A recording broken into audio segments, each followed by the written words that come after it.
Sawasdee ka, and very good evening and welcome to Thai PBS World. We'll begin tonight with the news of COVID-19. 27 people have been classified as being at high risk after an infected businessman from Myanmar lied about his movements. A COVID-infected businessman from Myanmar has allegedly given a false statement to health investigators about his movements in Masot district of Tak province, exposing 27 people to the risk of infection. After having verified that the statement given by the man was untrue, Dr. Nathakan Chunchom of Masot Hospital said that the district's health officials have decided to declare areas visited by the infected man to be high-risk zones as a precautionary measure. She said that the businessman claimed that he went to a 7-Eleven convenience store near the Friendship 1 bridge several times while in Masot district, but a check of the CCTV system at the store could not confirm his story, prompting officials to declare the store safe. According to the timeline of the man's movements, as detailed by Masot Hospital, the whereabouts of the infected man from November 16 to the 29th could not be ascertained.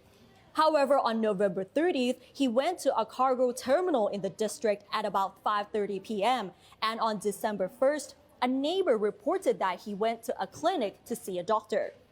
On December 2nd, he drove his car to pick up a friend and they traveled together to a private company to arrange for a passport.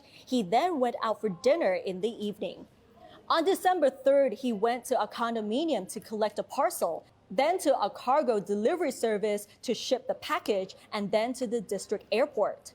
At about 5 p.m., he visited Masot district for a health screening ahead of a flight to Singapore and then returned to the delivery company at 6 p.m. The test results the next day revealed that he was infected with COVID-19.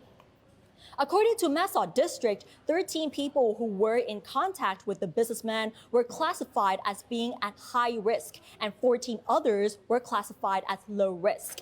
Meanwhile, Interior Permanent Secretary Thatchai Promlet on Sunday instructed all governors of provinces bordering Myanmar to step up efforts to prevent illegal entry by both Myanmar and Thai people.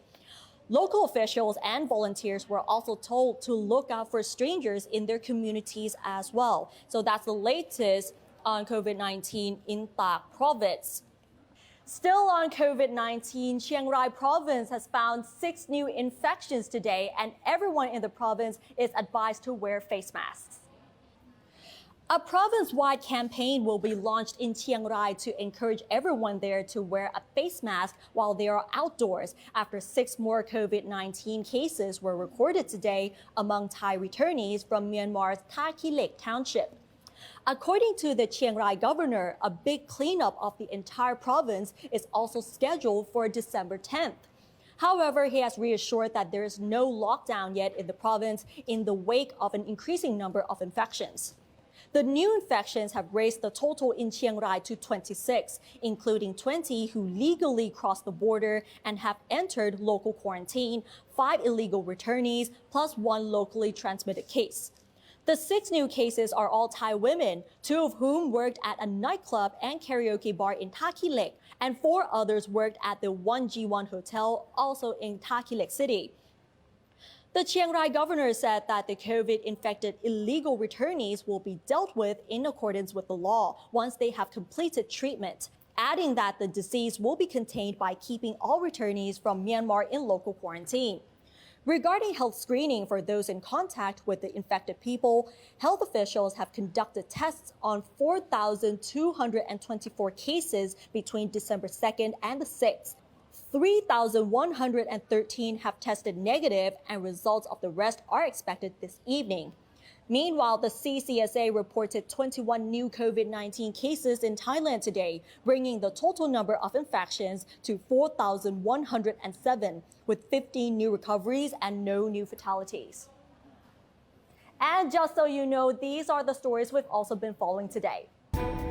The Council of Industries of Chiang Rai will not cancel tourism-related events already planned for the run-up to the New Year and after, despite the virus outbreak in the province brought in by Thai returnees from Myanmar's Taki Lek township.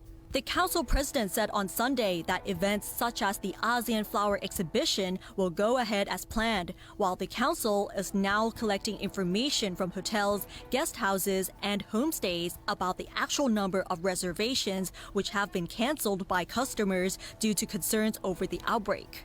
Previously, Public Health Minister Anutin Chanvirakul has assured that people can still travel to the northern region of the country as the recent outbreak of COVID-19 in the area is limited and is under control. Thailand's governing parties are fielding 3 candidates for seats on the 21-member Reconciliation Committee initiated by Parliament to resolve the current political conflict. According to the Office of the Secretary General of the House of Representatives, it has received the names of Nirod Sunthornlekha of Palang Pracharat Party, Soraat Klimprathum of Phum Chai Thai Party, and Therdphong Chayanan of the Democrat Party. However, the quota for government parties is limited to 2. The Reconciliation Committee is to be made up of 2 candidates each from the government parties, opposition parties, Senate, independent MPs, and 9 academics, including 4 experienced in reconciliation. The Department of Internal Trade is taking action against stores that are abusing privileges under the government'sคนละครึ่ง subsidy scheme after it received more than 200 complaints about the stores on this issue. The DIT Deputy Director General said retailers used various methods to take advantage of people, such as jacking up prices, removing price tags on products, showing price tags in other languages, and violating rules. He added that those who take advantage of people would face more than just the 140,000 baht fine or 7 years imprisonment or both. And that wraps up tonight's edition of Thai PBS World. Thank you very much for watching. สวัสดีค่ะ